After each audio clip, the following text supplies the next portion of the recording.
প্রিয় দর্শক, headline 24 YouTube channel থেকে বলছি কমল সালদার। সবাইকে সালাম ও নমস্কার। কেমন আছেন সবাই জানাবেন। আজকের আমি যথারীতি নিয়ে আসলাম বাংলাদেশের জাতীয় দৈনিকের কিছু কিছু হেডলাইনে প্রথমে দেখতে পাচ্ছেন আপনারা বাংলাদেশ প্রতিদিন। বাংলাদেশ প্রতিদিনের যে সকল হেডলাইন রয়েছে তার মধ্যে অন্যতম প্রধান, অর্থনীতি ও বাজার স্থিতিশীলতায় এআই প্রযুক্তির ব্যবহার হবে, বাণিজ্যমন্ত্রী। মারামারি নয়, খেলাটা উপভোগ করুন, শান্তির বার্তা ব্রাজিল ও আর্জেন্টিনার দূতের। খামেনির শেষ বিদায়। কর্মে অমর কিংবদন্তি ক্রীড়াবিদ আব্দুস সাদেক। সৌদিতে হামলার হুমকি ইয়েমেনের বিদ্রোহীদের। ইরানের বিমান ঘিরে উত্তেজনা। গুঞ্জনের অবসান, খামেনিকে শেষ শ্রদ্ধা জানাতে প্রকাশ্যে এলেন আইআরজিসি প্রধান।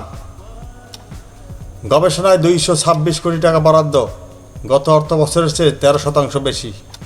ইউজিসি। খামেনিকে হত্যার নিন্দা জানালো বাংলাদেশ।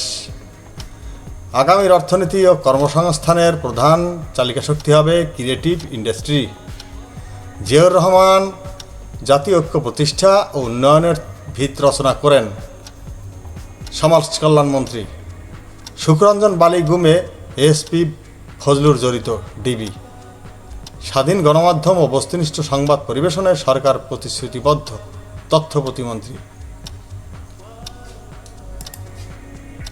এরপরে দৈনিক ইত্তেফাক। বেতন ভাতা ছাড়াও 1 কোটি টাকা বিশেষ প্রণোদনা পাচ্ছেন আজমি। গণমাধ্যমের আয়না নিখুঁত না হলে রাষ্ট্র ও সমাজের ভুল প্রতিবিম্ব তৈরি হয়, তথ্যমন্ত্রী।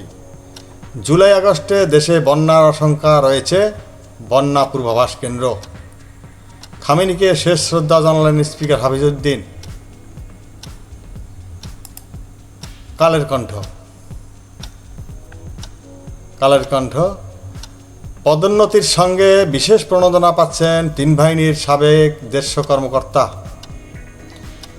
শান্তি ও উন্নয়নের কেরানীগঞ্জ গড়ে তুলতে চাই আমানুল্লাহ আমান।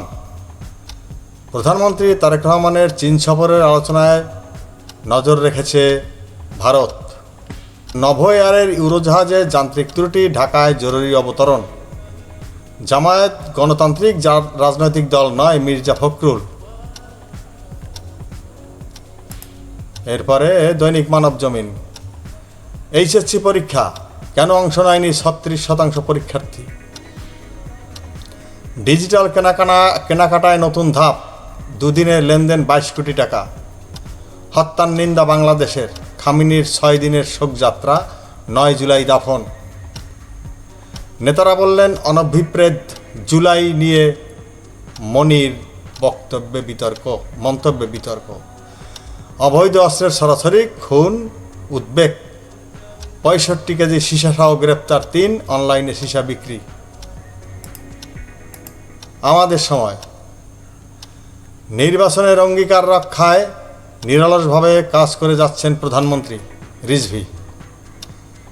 সরকার উন্নয়নে বৈষম্য করলে প্রয়োজনে বাঘের গর্জন করা হবে, শফিকুর রহমান। জুনে সহিংসতায় নিহত 40, আহত 415। বিএনপি মহাসচিবের সঙ্গে যুবদল পদবঞ্চিতদের সাক্ষাৎ। বিএনপি এমপির বক্তব্য ঘৃণাভরে প্রত্যাখ্যান করলেন ছাত্রদল সভাপতি। সমকাল। গণতন্ত্রের সফলতা নির্ভর করে স্বাধীন গণমাধ্যমের ওপর, মির্জা ফখরুল।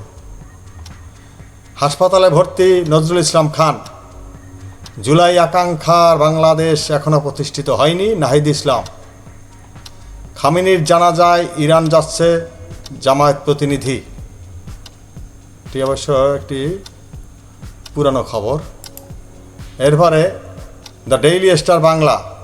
হামের উপসর্গে আরও 5 শিশুর মৃত্যু, মোট মৃত্যু 729।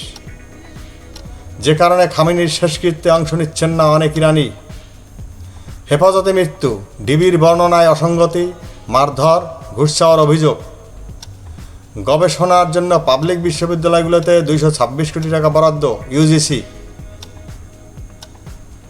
ফিফা বিশ্বকাপ 2026। অল্প সময় খেলায় সন্তুষ্ট নয় নেইমার, ব্রাজিল কোচ। সরকারি বরাদ্দে সাইকেল নাতনিকে দেওয়ায় জামায়াত নেতাকে অব্যাহতি। শান্তি আলোচনার মধ্যেই যেভাবে ইরানি নেতাদের হত্যার ছক কষেছিল ইসরায়েল। প্রিয় দর্শক, এই পর্যন্ত ছিল আজকের আমার কাছে হেডলাইন বাংলাদেশের জাতীয় দৈনিকগুলোর। আবার নতুন একটি ভিডিও নিয়ে আগামীকাল চলে আসব। আজ এ পর্যন্তই। সবাই ভালো থাকবেন। ধন্যবাদ সবাইকে।